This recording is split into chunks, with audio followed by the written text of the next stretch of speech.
سب سے چھوٹے احتشام نے جاہ و جلال سے اپنے چوڑے سینے پر ہاتھ رکھا اور بلند پر عزم آواز میں کہا، قاضی صاحب رک جائیے، ہماری بھابھی کا کوئی سگا بھائی نہیں ہے تو کیا ہوا؟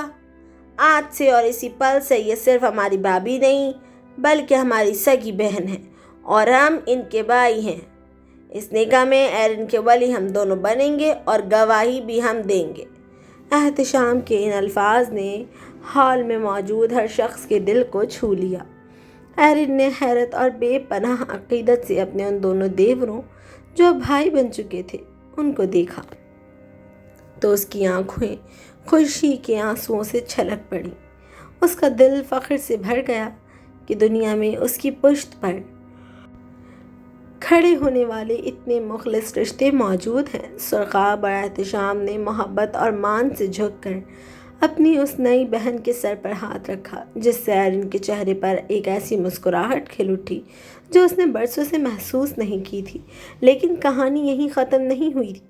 سرخاب نے شرارتی نظروں سے سامنے بیٹھے اپنے سب سے بڑے بھائی داور کو دیکھا، جو اس اچانک مہم جوئی پر مسکرا رہے تھے اور اپنے چہرے پر مصنوعی سنجیدگی سجاتے ہوئے بولا، لیکن ٹھہریے، اب چونکہ ہم دلہن کے بھائی ہیں تو ہماری پوزیشن بدل چکی ہے۔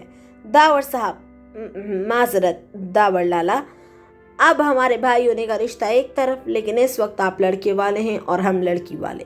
ہماری کچھ کڑی شرطیں ہیں لالا، وہ شرطیں پوری ہوں گی تبھی ہم اپنی لاڈلی بہن کا ہاتھ آپ کے ہاتھ میں دیں گے، ورنہ بارات یہیں سے واپس۔ یہ سنتے ہی لاؤنج میں قہقہہ گونج اٹھا۔ عمر، ابو بکر اور ننھی رانیاں اپنے چچاؤں کی اس اچانک دلیری اور کھیل کو دیکھ کر خوشی سے تالیاں بجانے لگے، اور ان کے معصوم قہقہوں نے ماحول کو اور بھی جاندار بنا دیا۔ ابھی داور کچھ بولنے ہی والے تھے کہ داور سے چھوٹے اور سرخاب اور احتشام سے بڑے بھائی یعنی سلیمان فوراً اپنے بڑے لالا کے برابر میں آ کر کھڑے ہو گئے۔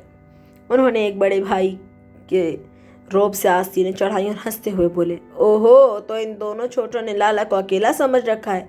میں اپنے داور لالا کا حمایتی بن کر کھڑا ہوں، میں بھی دیکھتا ہوں ہمارے لالا کا نکاح یہ دونوں کیسے روکتے ہیں اور کون سی شرطیں منوائی جاتی ہیں۔ لالا، آپ گھبرائے ہی نہیں، آپ کا یہ بھائی آپ کے ساتھ کھڑا ہے، ان دونوں کو تو میں اکیلا ہی سنبھال لوں گا۔ سلیمان کی اس دھماکے دار انٹری پر بی جان وزمہ گل اور شائستہ گل کھلکھلا کر ہنس پڑی، جبکہ دوسری طرف کھڑی حاسد ٹولی یعنی اسماعیل آفریدی، گل افشاں اور ان کے بچے غصے اور حسد سے تل ملا کر رہ گئے کہ اس یتیم عورت اور اس کے بچوں کو اتنی عزت اور محبت کیوں مل رہی ہے۔ احتشام نے اپنے سے بڑے بھائی سلیمان کو گھورنے کی ناکام اداکاری کرتے ہوئے کہا، اچھا سلیمان بھائی، تو آپ لڑکے والے بن رہے ہو، چلو پھر نکالو بھاری رقم۔ جب تک ہماری بہن کا منہ دکھائی کا شگن، دودھ پلائی کی رسم کا نیک اور نکاح کا خاص شگن طے نہیں ہوتا، قاضی صاحب ایک لفظ آگے نہیں پڑھیں گے۔ داور نے محبت اور ہار ماننے والے انداز میں ہاتھ کھڑے کر دیے اور ہنستے ہوئے بولے، بھائی میں ہار مانتا ہوں، مجھے میری دلہن اور بچے دے دو، تمہاری ہر شرط، ہر نئے اور ہر شگن سر آنکھوں پر۔ اس خوبصورت نوک جھونک، ہنسی مذاق اور طنز و مزاح کے درمیان قاضی صاحب بھی مسکرا دیے اور اب ایک بار پھر سب کی توجہ اس مقدس بندھن کی طرف مبذول ہو گئی جہاں محبت، مان اور نئے رشتوں کا ایک خوبصورت تانا بانا بنا جا رہا تھا۔ جیسے ہی ہنسی مذاق کا ایک خوبصورت سلسلہ تھما، قاضی صاحب نے مسکراتے ہوئے نکاح نامہ آگے بڑھایا۔ داور نے گہری محبت اور عقیدت سے ایک نظر ایرن اور بچوں پر ڈالی، قلم ہاتھ میں پکڑا اور جیسے ہی وہ انتہائی فطری انداز میں نکاح نامے پر دستخط کرنے کے لیے آگے جھکے، ٹھیک اسی پل لاؤنج میں لگے بھاری ریشمی پردے کے پیچھے ایک زوردار سرسراہٹ ہوئی۔ سب کی نظریں اس طرف اٹھیں اور اگلے ہی لمحے پردہ ہٹاتے ہوئے ابراہیم شاہ وحشیانہ انداز میں باہر نکل آیا۔ اس کے ہاتھ میں چمکتی ہوئی کلاشنکوف تھی اور اس کی آنکھوں میں جنون اور خون اترا ہوا تھا۔ اس نے باہر نکلتے ہی ایک بھیانک قہقہہ لگایا اور ایرن کی طرف گن تانتے ہوئے شاہانہ اور ظالمانہ انداز میں گرج کر بولا، میں یہ شادی نہیں ہونے دوں گا۔ ایرن، تجھ سے کہا تھا نا میں نے کہ اس شادی سے انکار کر دے۔ اب دیکھ، اب تو اور تیرے بچے سب میرے ہاتھوں مریں گے۔ اس سے پہلے کہ ہال میں موجود کوئی شخص کچھ سمجھ پاتا، ابراہیم شاہ نے انتہائی پھرتی سے بندوق کا رخ ان معصوموں کی طرف کیا اور اندھا دھند گولیاں چلانا شروع کر دی۔ گولیوں کی تڑتڑاہٹ سے پورا لاؤنج گونج اٹھا۔ اس اچانک اور ہولناک حملے کے باوجود ایرن کے پاس ہی کھڑے سرخاب اور احتشام نے ایک سیکنڈ کی بھی تاخیر نہیں کی اور اپنی جان کی پرواہ کیے بغیر ایرن اور بچوں پر جھپٹ پڑے۔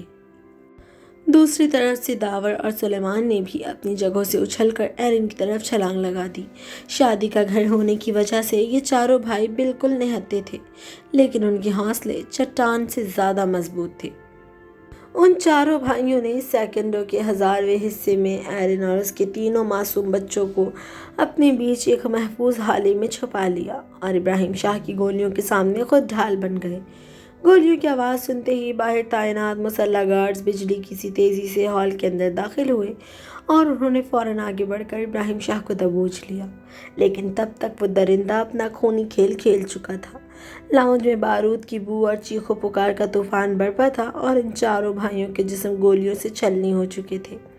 ہر طرف خون کا دریا بہہ نکلا تھا اور ان مخلص رشتوں کا خون ایرن کے سفید کامدار فراک اور سرخ مخملی دوپٹے پر گر کر اس کے لباس کو سرخ رنگ میں رنگ چکا تھا۔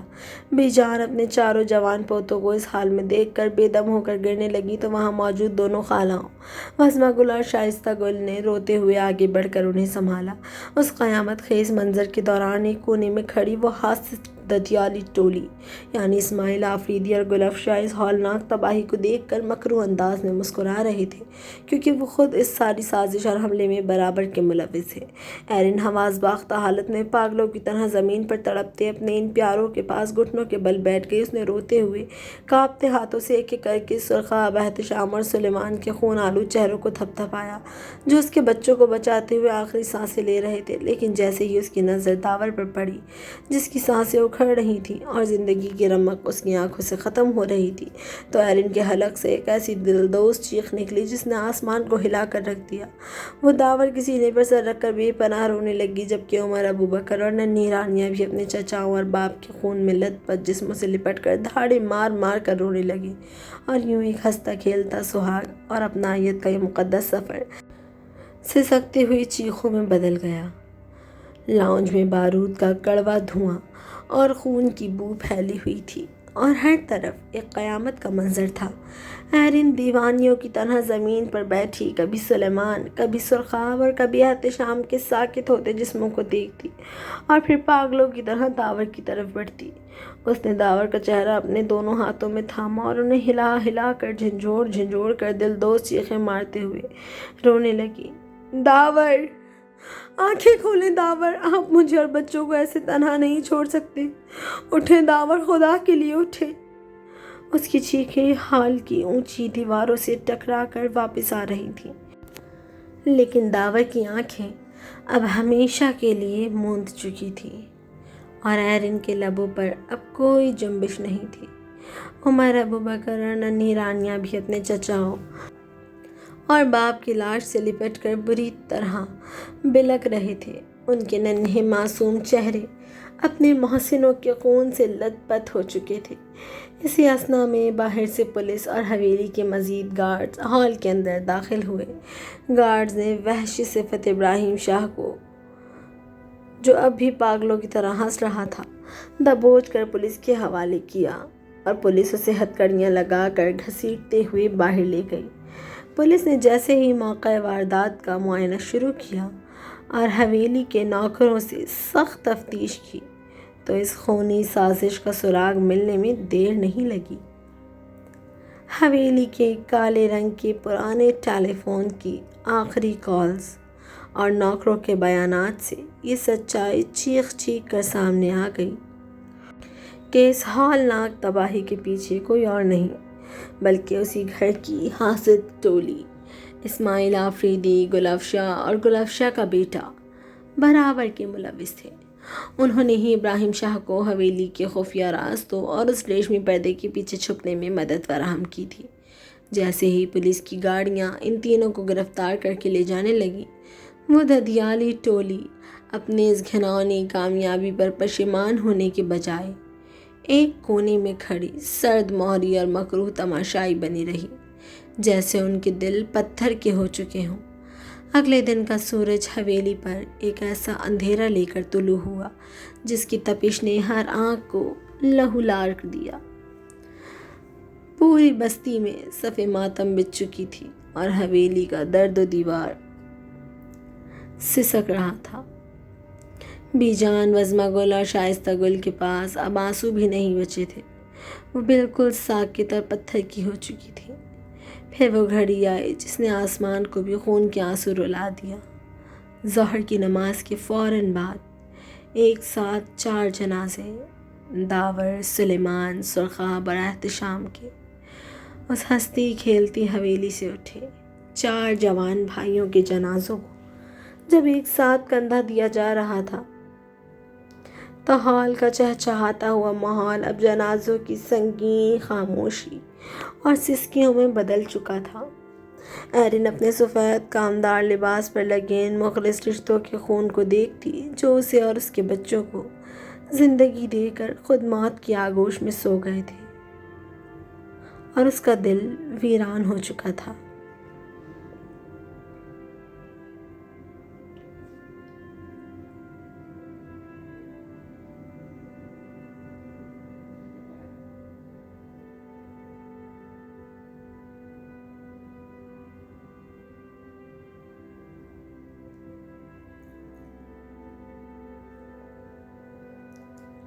ان 4 جوان بھائیوں کے جنازوں کی رخصتی کے بعد حویلی پر جیسے ایک تا حیات سکوت طاری ہو گیا تھا، لیکن ایرن نے اپنے بچوں کی خاطر اندر سے ٹوٹنے کے باوجود خود کو بہت ہمت سے سنبھالا۔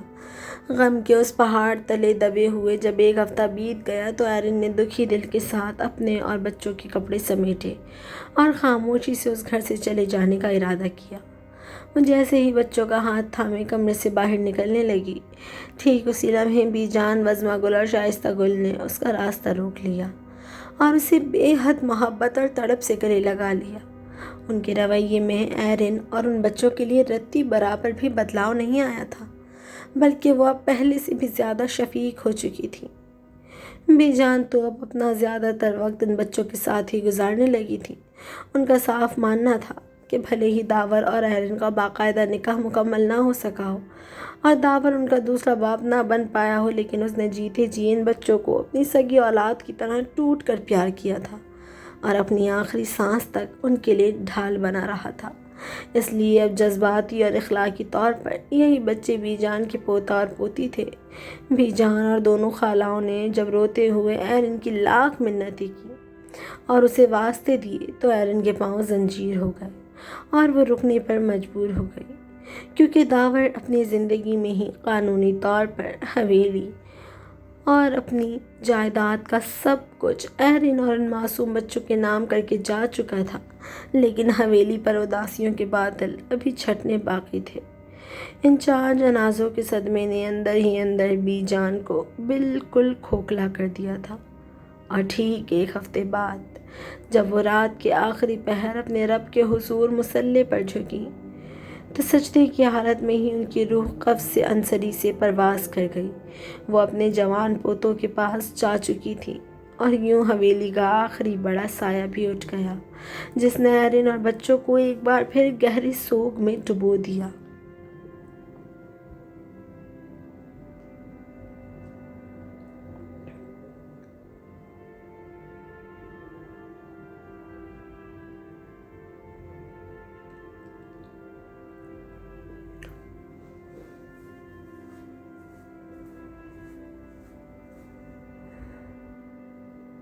بی جان کے اس دنیا سے رخصت ہو جانے کے بعد وزمہ گل اور شائستہ گل بالکل دل گرفتہ ہو گئیں۔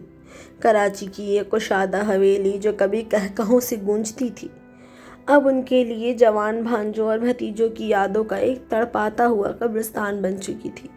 یہاں کا ہر کونا ان کے لیے درد کا سبب بن گیا تھا، اس لیے انہوں نے بھاری دل کے ساتھ واپس پشاور جانے کا فیصلہ کر لیا تاکہ زندگی کے باقی دن وہاں کی پرسکون فضا میں گزار سکیں۔ جانے سے پہلے انہوں نے حویلی اور جائیداد کا سارا انتظام اور دیکھ بھال مکمل طور پر ایرن کے حوالے کر دی، جو اب داور کی یادوں اور اپنے بچوں کے سہارے جینے کی کوشش کر رہی تھی۔ پھر ایک دن جب وقت آہستہ آہستہ اپنے زخم بھرنے کی کوشش کر رہا تھا، حویلی کی ملازمہ نے آ کر ایرن کو بتایا کہ باہر ایک بے سہارا بھوکی بوڑھی عورت بیٹھی ہے۔ ایرن نے رحم دلی سے اسے اندر بلانے کا کہا، جب وہ بوڑھی عورت کانپتے قدموں سے اندر آئی تو اسے دیکھ کر ایرن کے ہوش اڑ گئے۔ وہ کوئی اجنبی نہیں بلکہ ایرن کے ماں باپ کے گھر کی پرانی ملازمہ اور ان کے وفادار خانسامہ کی بیوی تھی۔ اس نے روتے ہوئے ایرن کو ایک ایسا سچ بتایا جس نے ایرن کے پیروں تلے سے زمین نکال دی۔ اس نے بتایا، بیٹی، آپ کے اس گھر سے جانے کے 1 سال کے اندر اندر ہی آپ کے ماں باپ اس دنیا سے رخصت ہو گئے تھے۔ وہ اپنی زندگی میں ہی سب کچھ آپ کی بہن کے نام کر گئے تھے، مگر کچھ عرصے بعد آپ کی بہن میں بے حد غرور اور تکبر آ گیا اور مجھے بھی نکال کے باہر کر دیا۔ ماں باپ کی موت کا یہ اچانک اور ہولناک صدمہ ایرن کے کمزور دل پر بجلی بن کر گرا۔ وہ صدمے سے نڈھال لڑکھڑاتی ہوئی اپنے کمرے میں گئی اور بستر پر بیٹھ کر ماضی کی تلخیوں اور اپنوں کی بے وفائی کے بارے میں سوچنے لگی۔ اسی شدید سوچ اور دکھ کی تاب نہ لاتے ہوئے اچانک اس کے سینے میں تیز درد اٹھا۔ اسے ایک شدید ہارٹ اٹیک آیا اور چند ہی لمحوں میں اس کی روح بھی اس فانی دنیا سے پرواز کر گئی۔ اس دردناک واقعے کے بعد وقت کا پہیہ تیزی سے گھومتا رہا اور پھر ملک کے حالات خراب ہو گئے۔ ایک دن ایرن کی لاڈلی بیٹی ننھی رانیہ باہر مارکیٹ میں شاپنگ کے لیے گئی ہوئی تھی کہ اچانک شہر میں ہونے والی فائرنگ اور خراب حالات کی زد میں آ گئی۔ بدقسمتی سے ایک اندھی گولی رانیہ کو لگی اور وہ بھی زخموں کی تاب نہ لاتے ہوئے دم توڑ گئی۔ اس ایک اور المیے نے دونوں بھائیوں کو اندر سے توڑ کر رکھ دیا تھا۔ اب اس دنیا میں صرف عمر اور ابوبکر باقی رہ گئے تھے۔ ابوبکر اس حویلی کے دکھوں سے دور اپنی اعلیٰ تعلیم کے لیے لندن چلا گیا اور وہیں پڑھائی میں مصروف ہو گیا، جبکہ عمر نے یہیں رہ کر اکیلے ہی پورے خاندان، زمینوں اور جائیداد کا سارا بوجھ اپنے جوان کندھوں پر اٹھا لیا۔ آج ایرن کے مرنے کے پورے 10 سال گزر چکے ہیں اور حویلی کے ایک ویران کمرے میں بیٹھا عمر نم آلود آنکھوں سے ماضی کے جھروکوں میں جھانکتے ہوئے یہ ساری ببتہ سنا رہا ہے۔ ہاں، میں عمر ہوں۔ میں نے اپنی آنکھوں سے محبت کا عروج بھی دیکھا اور اپنوں کے حسد کا وہ بھیانک زوال بھی، جس نے میرے چچاؤں، میرے دوسرے باپ داور، میری دادی بی جان، میری مظلوم ماں ایرن اور میری معصوم بہن رانیہ کو ہم سے چھین لیا۔ ابوبکر لندن میں اپنی زندگی بنا رہا ہے اور میں یہاں اس سونی حویلی میں ان پاک رشتوں کی یادوں کا پہرا دے رہا ہوں جنہوں نے ہماری خاطر اپنے سینوں پر گولیاں کھا لی تھی لیکن ہمیں جینا سکھا دیا تھا۔